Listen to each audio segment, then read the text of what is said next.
Tudo bom, gente? Maravilha. É muito legal estar fazendo parte, tá podendo palestrar aqui no TED. É uma honra para mim. Alguns meses atrás, quando eu recebi o convite, eu fiquei muito feliz, fiquei muito honrado, porque sempre é uma realização, né? Sempre foi um sonho. E eu pensei em muita coisa, eu elaborei um roteiro. Né? A gente que trabalha com arte, a gente gosta, acaba sendo bem sistemático, acaba sendo bem detalhista, bem metodista. E eu preparei todo um roteiro, com questões técnicas, falando sobre comédia, falando sobre a importância da comédia no Brasil, as diferenças entre a comédia brasileira e a comédia americana, que é onde a gente se espelha, né, onde o stand-up já está estabelecido há 60 anos e tudo mais, e falando sobre a importante questões raciais, que é os assuntos que eu mais trato no meu show, nos meus vídeos, e eu percebi aos 45 do segundo tempo que toda essa palestra que eu tinha armado, todo esse roteiro estava muito mecânico, estava muito robótico, não estava muito sincero, não estava tão honesto. Estava falando sobre questões técnicas, sobre toda essa questão que envolve a comédia aqui no Brasil, que é uma coisa que facilmente você pode pesquisar em livros e documentários tratando sobre comédia.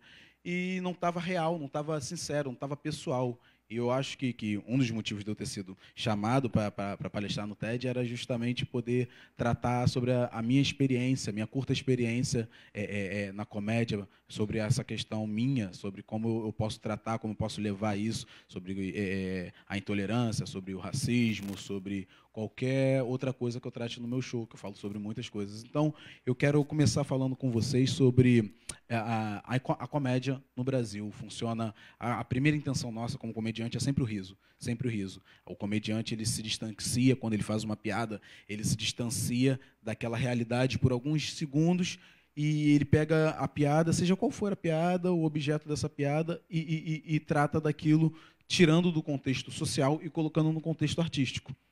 Eu estou dando essa introdução para vocês por dois motivos. Um, para parecer inteligente, e, e o segundo motivo é que não tinha um primeiro motivo, era só parecer inteligente mesmo. Coisa de vaidade minha. Brincadeira, o segundo motivo que ele me faz entrar no assunto que eu vim tratar hoje aqui, que é a minha comédia, que sem utilizar nenhum juízo de valor, ela é diferente, não é melhor nem pior. Ela tem a diferença porque eu gosto de tratar, eu quero falar, gente, durante muito tempo, na minha adolescência, quando eu descobri esse amor pela comédia, eu era por motivos de alívio, sabe? Todo mundo, pretos em geral, enfim, pessoas de religiões de matriz africana, tinham como a vida inteira ser o alvo da piada. Não que isso seja um problema, mas a vida inteira a gente nunca tinha escutado o outro lado, a gente nunca tinha visto o outro lado, a gente nunca tinha rido do outro lado. Então isso provoca, né, existe essa provocação. E a gente começou a tratar disso agora, é tudo muito novo para a gente. Então, voltando ao que eu estava falando, eu comecei esse amor pela comédia justamente pela provocação. Eu era o cara que, sempre fui o cara, sou até hoje, o cara que, hoje as pessoas veem meus vídeos e brincam, falam sobre eu ser racista reverso e tudo mais, como se existisse, mas...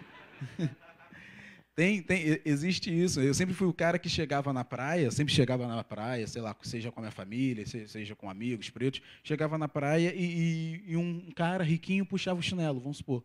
E eu falava, pô, chinelo, eu tô com chinelo aqui, sabe o que está acontecendo? E eu sempre era o cara que pegava essa provocação e ninguém entendia, eu apontava para esse cara e falava, gente, esse cara aqui tá o dia todo na praia e esse cara tá rosa. Ninguém vai fazer piada com isso, não? A galera, ninguém vai fazer piada? Tá bom, então eu vou. Oi, tudo bom? Você tá rosa. Parece que você teve a patenogênese de tutti-frutti. Vamos se ajudar, tá esquisito. Então é esse cara que ia fazer essa provocação. E quando eu percebia que eu tinha essa reação que vocês estão tendo agora, essa risada, eu falei, pô, eu acho que eu consigo, eu acho que dá. E eu estou nesse aprendizado, nessa tentativa e erro, para tentar descobrir esse outro lugar da comédia. E é por isso que eu acho que a gente chega num ponto tão importante, sabe? Chega num ponto tão legal, que é a representatividade. É essa que é o mais bacana de você rir, porque a gente, como público, como plateia, a gente ri. Você ri, esse imediatismo da comédia é muito fascinante. Porque você ri, significa que você entendeu, logo você absorveu aquilo. É muito rápido. Mas fazer rir é relativamente fácil.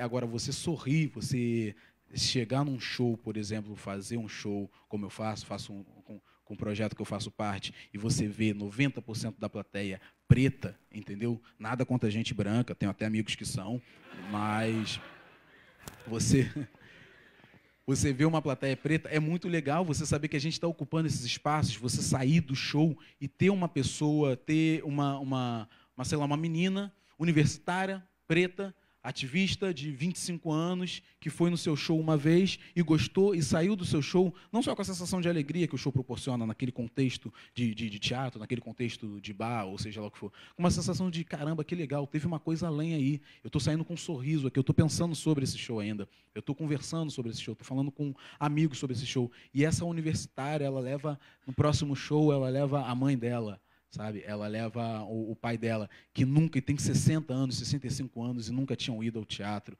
Isso é muito maravilhoso. Pessoas de 65 anos, porque, sei lá, na década de 60, na década de 70, 80, essa pessoa tinha 20 cruzeiros, não sei qual era, não lembro qual era a moeda na época, e tinha que, num fim de semana, decidir entre, poxa, ou vou comprar pão e açúcar e arroz, ou então eu vou assistir no Glaucio Rocha um cara fazendo uma borboleta. Porra, eu vou sobreviver, né? Então, a pessoa não tinha essa... E hoje em dia, você ser o responsável por essa pessoa de 60 anos sair do teatro e falar, nossa, primeira vez que eu venho, eu quero vir mais vezes. A senhorinha que foi lá te assistir fala, nossa, preciso trazer minha vizinha aqui. E você fala, ela é branca? Melhor não sei se ela vai... Mas é curioso isso e é muito feliz. Eu fico realmente realizado. A gente está ocupando esses espaços que não eram da gente, porque a gente volta no que eu falei sobre representatividade, importa muito. A gente só se identifica com aquilo que a gente sabe que é nosso, daquilo que a gente é da nossa realidade. Então, se você vai numa peça, se você liga a televisão, se você, enfim, tem um veículo de mídia que você não se vê, você não se espelha, aquilo não trata diretamente da sua realidade, ou trata da sua realidade de uma maneira errada, que era o que acontecia com as piadas raciais antigamente. O negro ladrão, o negro bandido, o negro isso, o negro de cabelo ruim. O macumbeiro que mata, sei lá, mata cachorro, que mata o macumbeiro que faz isso, o macumbeiro que chuta que é macumba, o macumbeiro que é do demônio. Você fala, cara, eu até faço parte dessa religião, isso até é engraçado, só não é verdade, entende? Então, você não tem essa identificação. E a partir do momento que você tem essa identificação, quando eu subo num palco e grito, faço uma piada enaltecendo o povo preto, faço uma piada falando que mulher preta é Deus, eu faço essa piada porque eu quero que as pessoas olhem e falem, caramba, que novo isso, e engraçado também, porque, como eu falei, a primeira intenção é o riso. Mas se a gente pode ir além, eu acho que é importante que a gente vá, sabe?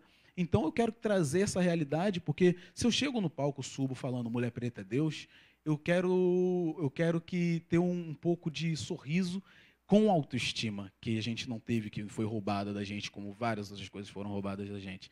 Então, como na minha adolescência, eu volto um pouco falando sobre eu chegar e estar num grupo de amigos, eu vivi em meios um pouco elitistas, né? Por mais que eu morasse em favela, eu frequentava escolas particulares e tudo mais, na faculdade foi a mesma coisa. Então, quando eu tinha, sei lá, meus 13, 14 anos, eu lembro, eu sempre achei maravilhoso, sempre achei divino, mulheres pretas, jovens pretas, então eu olhava e falava, nossa, aquela mina ali, nossa, que menina bonita, que mina preta bonita, isso na minha cabeça. E os meus amigos, toda a mina passava, e meus amigos, caramba, aquela mina é feia pra caramba, né? É mesmo. Nossa, é mesmo. Então, isso é muito porque eu não podia externalizar aquilo, porque era errado. E aí você cresce com essa consciência, e hoje em dia você fala assim, não, cara, eu vou falar isso. E aí você chega num show, chega num vídeo, chega numa TV aberta até, falando que é macumbeiro, a pessoa pode chegar, o jovem que está na escola, que sofre bullying por aquilo, falar, não, eu sou macumbeiro. Chega no trabalho no dia seguinte, não precisa mais falar que é espírita para parecer mais fofinho, sabe? Não precisa falar que é católico para parecer mais fofinho. Eu não sei em que contexto é esse, que as pessoas acham que católico parece mais fofinho, mas aparentemente falam isso, entende? Então, a pessoa se sente representada, se sente feliz com aquilo, se sente legal. E até para o próprio público que é branco. Eu faço muito show em lugares Zona Sul, no centro de São Paulo, que o público é majoritariamente branco. E é muito legal, gente. É muito legal você ver eles rindo da piada e no segundo seguinte falando, ele está falando de mim. Eu acho que ele está falando de mim. Eu acho que era bem eu, esse menino, entendeu? Ele está falando que eu não tenho boca, mas eu super tenho boca, eu sempre tive boca, entende? Então é muito legal isso, é muito a pessoa saber, a pessoa ri, mesmo que quando eu faço uma piada num contexto racial, por exemplo, eu faço essa piada e a pessoa, existem os dois tipos de risada, tem outros mais, mas os dois principais são, a pessoa ri por identificação ou a pessoa ri por constrangimento. Que a gente só ri daquilo que a gente sabe que existe, entende? Que a gente concorda que existe. Então, existem esses dois tipos de risada e os dois, para mim, são maravilhosos, porque mostra que você entendeu o que eu estou falando, mostra que você sabe que aquilo ali é uma piada para ilustrar um determinado comportamento, para ilustrar uma determinada atitude. E o que eu quero tratar aqui hoje, sobre essa reconstrução, sobre a redefinição, eu quero dar uma nova definição, quero aprender, talvez, a dar uma nova definição para o humor negro. Porque, por muito tempo, o humor negro foi visto como humor proibido, humor pesado, humor incorreto. E eu quero dar uma nova definição, que pode ser o humor do negro, o humor para o negro, o humor que o negro, sabe? E até o humor com o negro, visto de uma nova perspectiva, visto de um lugar que não era visto ainda. Quando a gente faz esse tipo de piada, essa reação nova, é uma coisa nova para a gente aqui. Nos Estados Unidos, comecei falando sobre isso, a comédia já está muito bem estabelecida e lá a segregação também está bem estabelecida. Então, a gente não tem essa falsa democracia racial que a gente tem aqui no Brasil. Então, os públicos sabem bem qual o lugar, onde ele pode falar. Os comediantes que estão nos holofotes são os negros. A nata da comédia stand-up dos Estados Unidos são os negros, entende? E aqui no Brasil a gente não via, não tinha. A gente buscava essa representatividade na comédia stand-up, que ainda é uma adolescente aqui no Rio, no Brasil, perdão, temos 15 anos só de comédia stand-up, e a gente não via os negros nos holofotes, não via os negros tratando dessa questão racial. Como é que é isso no contexto Brasil? Como é que funciona isso? Então a gente começa a tratar desse assunto e é novo, então causam os dois tipos de reações. Tanto a reação, tudo que é novo causa essa reação, né? A reação de, nossa, isso é muito legal, cara, a gente nunca tinha visto isso e eu gosto disso. E a reação de rejeição, tipo, não, isso é errado, que é até um pouco camuflada com um racismo velado que a gente tem, que eu odeio esse termo, mas a gente tem aqui no Brasil esse racismo velado, esse racismo institucional. Então, quando eu trago essa nova definição de humor negro, é justamente para isso, é justamente para a gente se ambientar, para a gente trazer e para a gente pensar sobre o humor do negro, pensar sobre a realização. Por que a minha plateia hoje em dia é composta de 90%, 80% de negros? Porque eu não subo no palco e faço piadas sobre ônibus. Eu faço piadas sobre o que eles passam dentro dos ônibus, sabe? Sobre toda a realidade racial, seja Sudeste, seja Nordeste, sobre toda a realidade racial nossa que a gente passa mesmo. E isso causa identificação. Cara, eu gosto disso, eu gosto desse cara falando sobre cabelo e falando que nosso cabelo, na verdade, é maravilhoso, nosso cabelo é bom, que nosso cabelo não é ruim. Eu acho isso interessante. Esse movimento novo que a gente traz aqui para o Brasil, que a gente traz nessa realidade de comédia, nesse imediatismo da comédia, vai além da risada pela risada. Vai um pouco de... eu achei interessante o que você falou. Tem um conteúdo histórico, tem um conteúdo político, tem uma coisa... E a gente vai aprendendo muito. Eu quero poder devolver ao público, quero poder devolver à plateia o que a plateia me dá, que é a satisfação, que é a alegria, sabe? Se a plateia me joga isso com o amor que eu tenho pelo que eu faço, pela questão... Opa, fui falar de macumba, teve um negócio aqui, ó, tá vendo? Eu senti isso quando eu entrei, mas não quis falar para não assustar vocês. Mas quando eu trato sobre essas questões, eu quero devolver isso para a plateia, eu quero empurrar para a plateia com todo o carinho do mundo, com toda a piada, com toda a alegria, com todo o humor, com toda a comédia, é isso que a plateia já me dá, sabe? Que é você sair do palco e a plateia trazer a pessoa, seja ela quem for, a pessoa jovem, a pessoa mais velha, a pessoa, enfim, preta, branca, trazer essa alegria que quando ela vem te cumprimentar, quando ela vem te trazer, ela traz o melhor dela. Ela vem com a alegria falando, nossa, como eu gostei disso, obrigado pelo seu trabalho, obrigado por essa mensagem, obrigado pelas risadas, obrigado por deixar meu dia, minha semana, enfim, mais leve. Porque é honesto. Quando eu subo no palco e falo, a maioria das coisas que eu falo é muito honesto. Quando eu estou aqui no TED falando sobre a importância do humor negro, sobre a redefinição do humor negro, sobre toda a questão racial no Brasil, sobre a questão de intolerância, sobre a questão de de não fazer apenas piada pela piada, e às vezes fazer também, porque a gente gosta muito de se divertir,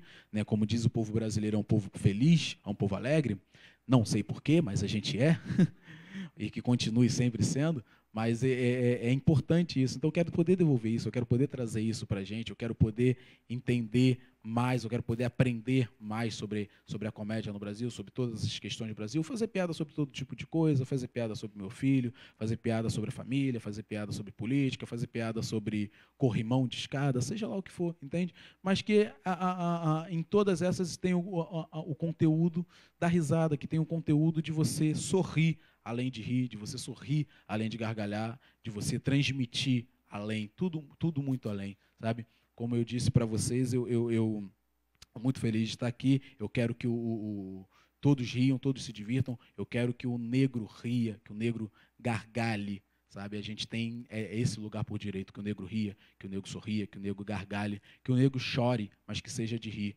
E principalmente, como eu falei no início desse TED, eu quero que o negro ria, quero que o negro chore, mas a minha primeira intenção é o riso. Meu nome é Yuri Marçal e foi uma honra me apresentar para vocês.